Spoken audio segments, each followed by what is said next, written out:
Саламатсыздарбы, калай калкым. Жумуш менен болуп, чүлпөлөргө өтө аз убакыт бөлүнүп калыптыр.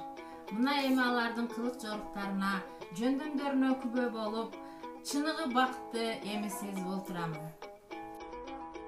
Жетимсиреген тандырыма жан кирип, ар 3 күндө нан жапмай.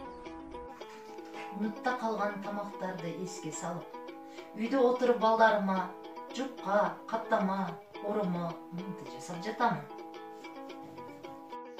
Короо жайлар иреттелип, гүл бакчага айланды. Жумушка эрте кетип, кеч келчү жолдошум дайыма жаныбызда болуп, бизди кубантып жатат. Баарыңыздарга короомдогу жазгы гүлдөр менен жагымдуу маанай тартуулайм. Жаратканым баарыбызга сабырдуулук берсин. Карантинде зериккен айым болбосун. Жасайм десең ар дайым жумушта отурам.